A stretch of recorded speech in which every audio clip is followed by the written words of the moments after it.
ನಮ್ಮ practice with psychic power YouTube ಚಾನಲ್ನ ವೀಕ್ಷಕರಿಗೆ ಸ್ವಾಗತ.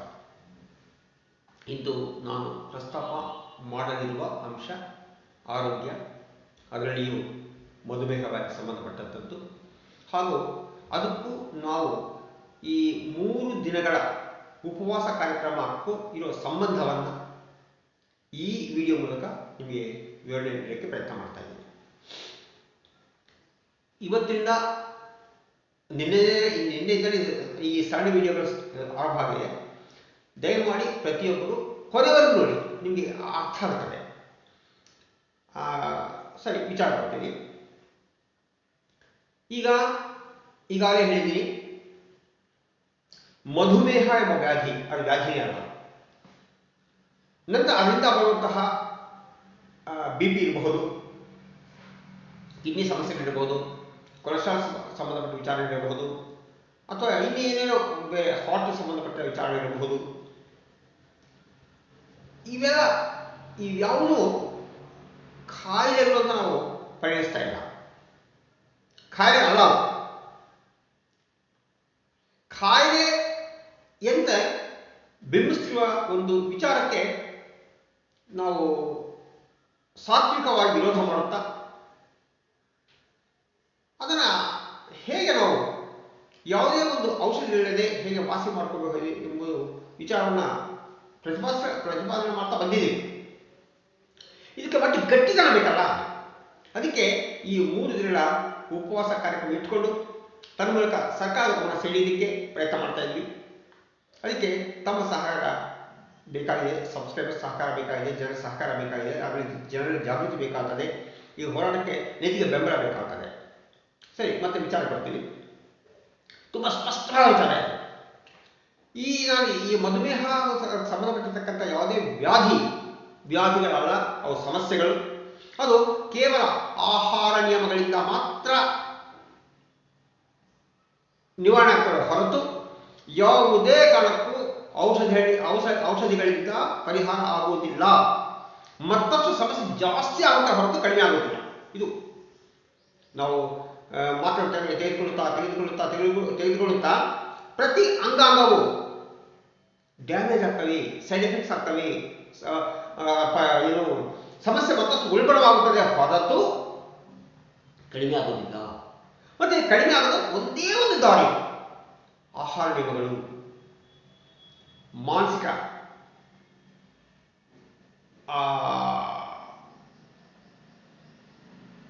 ಒತ್ತಡಗಳನ್ನ ಕಡಿಮೆ ಮಾಡಿಕೊಳ್ಳೋ ವಿಧಾನಗಳು, ಸರಿಯಾದ ರೀತಿಯಲ್ಲಿ ನಿದ್ರೆ, ನೈತಿಕತೆ, ವ್ಯಾಯಾಮ, ಇಂಥವೇ ಹೊರತು ಇದರಿಂದ ಜೀವನದಲ್ಲಿ ಎಂದೂ ಮತ್ತೆ ನಿಮಗೆ ಈ ಕಾಯಿಲೆ ಬರುವುದಿಲ್ಲ. ಅದಕ್ಕೂ ಉಪವಾಸಕ್ಕೂ ಏನಪ್ಪ ಸಂಬಂಧ ಅಂತ ನೀವು ಒಂದು ಪ್ರಶ್ನೆ ಮಾಡ್ಬೋದು, ಒಂದು ಸಂದೇಹ ನಿಮಗೆ ಬರ್ಬೋದು. ಈ 3 ದಿನಗಳ ಉಪವಾಸದಲ್ಲಿ ಕಾರ್ಬೋಹೈಡ್ರೇಟ್ಸ್ ನನ್ನ ದೇಹಕ್ಕೆ ಹೋಗಲ್ಲ.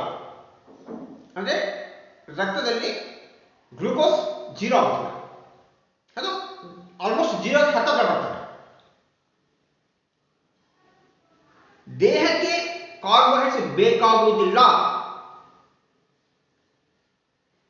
ಎಂಬುದು ಹೇಳಲಿಕ್ಕೆ ಇದನ್ನ ಪ್ರಯತ್ನ. ಫ್ಯಾಟ್ಸು ಪ್ರೋಟೀನ್ಸ್ ಬರ್ತವೆ, ಶಕ್ತಿ ಬರ್ತದೆ ದೇಹಕ್ಕೆ. ಕಾರ್ಬೋಹೈಡ್ರೇಟ್ಸ್ ಅಗತ್ಯ ಇಲ್ಲ. ಕಾರ್ಬೋಹೈಡ್ರೇಟ್ಸ್ ಇರುವಂತಹ ಆಹಾರ ಅಂದರೆ ಅನ್ನ, ಇಡ್ಲಿ, ದೋಸೆ ಮುಂತಾದ ಯಾವುದೇ ಅಗತ್ಯ ಇಲ್ಲ. ಈ ಎಲ್ಲ ಕಾರಣದಿಂದ ಕಾರಣ ಇವತ್ತು ನಮ್ಮ ದೇಶದಲ್ಲಿ ಮಧುಮೇಹ ವ್ಯಾಧಿ ಹೆಚ್ಚಾಗಿದ್ದ ಕಾರಣನೇ ಈ ಅನ್ನ, ಇಡ್ಲಿ, ದೋಸೆ. ಬೇರೆ ಏನೂ ಇಲ್ಲ. ಇವು ಇಲ್ಲದೆ ಬದುಕುವ ಮನುಷ್ಯ ಅಂತ ಪ್ರಾಯೋಗಿಕವಾಗಿ ಹೇಳಿಕೆ ಈ 3 ದಿನಗಳ ಉಪವಾಸವನ್ನು ನಾನು ತಗೊಳ್ತಾ ಇದ್ದೀನಿ. ಅದನ್ನು ಸುಮ್ಮನೆ ನಾನು ನಮ್ಮ ಮನೆಯಲ್ಲಿ ಸುಮ್ಮನೆ ಉಪವಾಸ ಮಾಡ್ತಾ ಇಲ್ಲ.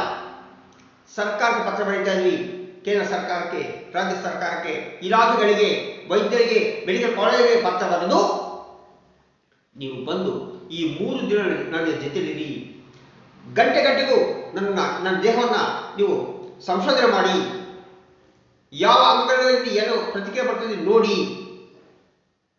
ಅಂತ ಮುಕ್ತವಾಗಿ ಆಹ್ವಾನ ಮಾಡ್ತಾ ಇದ್ದೀನಿ. ಇದರಲ್ಲಿ ರಹಸ್ಯ ಏನಿಲ್ಲ. ಇದರ ಜನರಿಗೆಲ್ಲ ಮುಂದೆ ನಾನು ಏನು ಹೇಳ್ತಾ ಇದ್ದೀನಿ ಅಥವಾ ನನ್ನಂಥವ್ರು ಏನು ಹೇಳ್ತಿದ್ದಾರೆ, ನಾನು ಒಬ್ಬರೇ ಅಲ್ಲ, ನನ್ನಂಥವ್ರು ಹೇಳ್ತಿದ್ದಾರೆ. ತುಂಬ ಜನ ಮಧುಮೇಹ ಎಂಬುದು ಸಮಸ್ಯೆ ಅಷ್ಟೇ, ಇದು ಆಹಾರಗಳಿಂದ ವಾಸಿ ಮಾಡ್ಕೋಬಹುದು, ಧ್ಯಾನ ಪ್ರಾಣಾಯಾಮಗಳಿಂದ ವಾಸಿ ಮಾಡ್ಕೋಬಹುದು, ನಿದ್ದೆ ಅಥವಾ ಇಂಥ ಹಲವು ಔಷಧಿಗಳಿಂದ ವಾಸಿ ಮಾಡೋ ವಿಧಾನ ಬೇಕಾಗ್ತದೆ ಅಂತ ಹೇಳ್ತಿರೋ ಕೂಗಿಗೆ ಇದು ಬಲ ಬರ್ತದೆ. ನಾವು ಏನೇ ಮಾಡೋಣ, ಸರ್ಕಾರದ ಬೆಂಬಲ ಇರುತ್ತೆ, ಸರ್ಕಾರದಲ್ಲಿ ಗುರುತಿಸದೆ ಹೋದರೆ ನಮ್ಮ ಕೂಗು ರೋದನೆ ಆಗ್ತದೆ, ಅದಕ್ಕೆ ಯಾವುದೇ ಮಾನ್ಯತೆ ಸಿಗುತ್ತಿಲ್ಲ. ಬಟ್ ನಾನು ಈ 3 ದಿನ ಉಪವಾಸ ಮಾಡಿದ ಕೂಡಲೇ ಸರ್ಕಾರ ಒಂದು ಏನೋ ಮಾಡ್ತದೆ, ಡಾಕ್ಟರ್ಸ್ಗೆ ಇಲ್ಲ ಮಧುಮೇಹ ಇದು ನೀವು ಇಂಜೆಕ್ಷನ್ಸ್ ಕಟ್ ಮಾಡಿ ಮಾತ್ರೆ ಬೇಡ, ಈ ಥರ ಆಹಾರ ತಗೊಳ್ಳಿ ಅಂತ ಸರ್ಕಾರ ಒಂದು ಆರ್ಡರ್ ಮಾಡ್ತೀವಿ, ಆದೇಶ ಮಾಡ್ತೀವಿ ಅಂತ ನನಗೆ ನಂಬಿಕೆ ಇಲ್ಲ. ಆದರೆ ಅವರ ಕಿವಿಗೆ ಹೋಗುತ್ತದೆ, ಜನರಿಗೆ ಗೊತ್ತಾಗ್ತದೆ. ಎಂದೋ ಒಂದಿನ ಸೂಕ್ತವಾದ ಒಂದು ವ್ಯವಸ್ಥೆ ಜಾರಿ ಆಗ್ತದೆ, ಸೂಕ್ತವಾದ ವ್ಯವಸ್ಥೆ ನಿರ್ಮಾಣವಾಗ್ತದೆ ವೈದ್ಯ ಲೋಕದಲ್ಲಿ. ಇದು ನನ್ನ ಅಪೇಕ್ಷೆ. ಬೆಳಗ್ಗೆನೇ ಎಲ್ಲ ಆಗ್ತಂತಲ್ಲ, ಆದರೆ ಮತ್ತೆ ಆರಂಭ ಮಾಡಬೇಕಲ್ಲ, ಒಂದು ಹೋರಾಟ ಆರಂಭ ಮಾಡಬೇಕಲ್ಲ.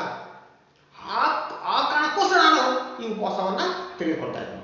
ಮುಕ್ತವಾಗಿ ಎಲ್ಲರಿಗೂ ಆಹ್ವಾನ ಇದೆ, ಪತ್ರಕರ್ತರ ಆಹ್ವಾನ ಇದೆ, ಸರ್ಕಾರದ ಅಧಿಕಾರಿಗಳ ಆಹ್ವಾನ ಇದೆ, ವೈದ್ಯರಿಗೆ ಆಹ್ವಾನ ಇದೆ, ವಿಜ್ಞಾನಿಗಳ ಆಹ್ವಾನ ಇದೆ. ಯಾರು ನನ್ನ ದೇಹವನ್ನು ಸಂಶೋಧನೆ ಮಾಡೋಕ್ಕೆ ಮುಕ್ತ ಅವಕಾಶ ಇದೆ ಮೆಡಿಕಲ್ ಕಾಲೇಜಿನವರಿಗೆ ಪತ್ರ ರೆಡಿ ಮಾಡ್ತಾ ಇದ್ದೀನಿ. ಬಹುಶಃ ಒಂದು 3-4 ಪತ್ರ ರೆಡಿ ಮಾಡಿ ಅದು ಕಳಿಸ್ತೀನಿ. ಇರಲಿ. ಈಗ ತಾವು ಅಂದರೆ ನನ್ನ ಸಬ್ಸ್ಕ್ರೈಬರ್ಸ್ ಅಥವಾ ನನ್ನ ವಿಡಿಯೋ ನೋಡ್ತಿರೋ ವ್ಯಕ್ತಿಗಳು ನೈತಿಕ ಬೆಂಬಲಗಳು ಹೊಣೆಗಾರಿಕೆ ನಿಮ್ಮಲ್ಲಿ ಇದೆಯಲ್ಲ, ಇದು ಜಾಗೃತಿ ಹೋರಾಟ ಸೇವೆ ಹೊರತು ಬೇರೆ ಏನಿಲ್ಲ.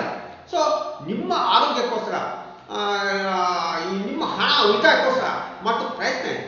ಆದ್ದರಿಂದ ದಯಮಾಡಿ ನೀವು ಕಡ್ಡಾಯವಾಗಿ ಇದು ನಾನು ನೋಡ್ತಿದ್ದಂಗೆ ಸಬ್ಸ್ಕ್ರೈಬ್ ಮಾಡಿ. ಸಬ್ಸ್ಕ್ರೈಬ್ ಅಲ್ಲಿದ್ದೆ, ಸಬ್ಸ್ಕ್ರೈಬ್ ಇನ್ನೂ ಮಾಡಲಿಕ್ಕೆ ಸಬ್ಸ್ಕ್ರೈಬ್ ಮಾಡಿ. ಎರಡನೇ ಕೆಲಸ, ನೀವು ಬೇರೆ ಶೇರ್ ಮಾಡಿ. ಈಗಾಗಲೇ ಸಬ್ಸ್ಕ್ರೈಬ್ ಮಾಡಿಕೊಂಡಿದ್ದರೆ ಬೇರೆಯವರಿಗೆ ವಾಟ್ಸಪ್ ಮೂಲಕ, ಫೇಸ್ಬುಕ್ ಮೂಲಕ ಯಾವುದೋ ಒಂದು ಶೇರ್ ಮಾಡಿ, ಲೈಕ್ ಮಾಡಿ, ಕಾಮೆಂಟ್ಸ್ ಮೂಲಕ ನನಗೆ ಸಲಹೆ ಕೊಡಿ, ಬೆಂಬಲ ಕೊಡಿ. ನೈತಿಕವಾಗಿ ಒಂಥರ ನೀವು ನನಗೆ ನಿಂತ್ಕೋಬೇಕಲ್ಲ, ನನ್ನ ಬೆನ್ನಿಗೆ ನಿಂತ್ಕೋಬೇಕಲ್ಲ. ಈ ಕೆಲಸಗಳು ಮಾಡಿ. ತನ್ನ ಮೂಲಕ ಈ ನಾವು ಏನು ಜಾಗೃತಿ ಕಾರ್ಯಕ್ರಮ ಹೋಗ್ಬಿಟ್ಟಿದ್ವಿ ಅದು ಜನರಿಗೆ ತಲುಪುತ್ತದೆ. ಈ ಧ್ವನಿ ಗಟ್ಟಿಯಾಗಿದೆ, ಇದರಲ್ಲಿ ಸತ್ಯ ಇದೆ ಅಂತ ಜನರಿಗೆ ಗೊತ್ತಾಗುತ್ತೆ. ತನ್ನ ಮೂಲಕ ಸರ್ಕಾರ ನಿಧಾನವಾಗಿರೋ ಕ್ರಮ ತೆಗೆದುಕೊಂಡರು ಸದ್ಯಕ್ಕಂತೂ ನನ್ನ ನಂಬಿದ ಜನಗಳು ಹೌದು ಇದು ಸತ್ಯ, ಇದರಿಂದ ಈ ವಿಧಾನಗಳಿಂದ ನಾವು ನಮ್ಮ ಕಾರ್ಯ ವಾಸಿ ಮಾಡ್ಕೋಬೇಕಂತ ಮನಸ್ಸು ಬಂದಿರೋಕ್ಕೆ, ಆ ಮನಸ್ಸಿಗೆ ಬಂದಿರತಕ್ಕಂಥ ಆ ಭಾವನೆಗಳಿಗೆ ನಾನು ಒಂದು ಸಪೋರ್ಟ್ ನಿಂತ್ಕೊಳ್ತಾ ಇದ್ದೀನಿ. ಆದ್ದರಿಂದ ಈ ಒಂದು ಯಾಗದಲ್ಲಿ ನೀವು ಭಾಗಿಯಾಗಿ ಸುಮಾರು ಇನ್ನು 1 ತಿಂಗಳ, ಅದೇ ಒಂದು 2-3 ವಾರಗಳೇ ನಾನು ಉಪವಾಸ ತಗೊಳ್ತೀನಿ. 2 ವಾರಗಳಲ್ಲೇ ತಗೊಳ್ತೀನಿ. ಒಂದು 4-5 ಪತ್ರ ಕಳಿಸ್ತೀನಿ ಅವರಿಗೆ. ಈವರೆಗೂ ಅಂದರೆ ಇದು ಮುಗಿಯೋವರೆಗೂ ಪ್ರತಿದಿನ ಇಂಥ ವಿಡಿಯೋನ, ಸಣ್ಣ ವಿಡಿಯೋಗಳಿವೆ, ಪ್ರತಿದಿನ ನನ್ನ ವಿಡಿಯೋ ನೋಡಬೇಕು, ಸಪೋರ್ಟ್ ಮಾಡಬೇಕು, ಶೇರ್ ಮಾಡಬೇಕು, ಸಬ್ಸ್ಕ್ರೈಬ್ ಮಾಡಬೇಕು. ಈ ನಿಮ್ಮ ಬೆಂಬಲ ಬೇಕಂತ ನಾನು ನಿಮ್ಮಲ್ಲಿ ಮನವಿ ಮಾಡ್ತಾ ಇದ್ದೀನಿ. ಧನ್ಯವಾದಗಳು.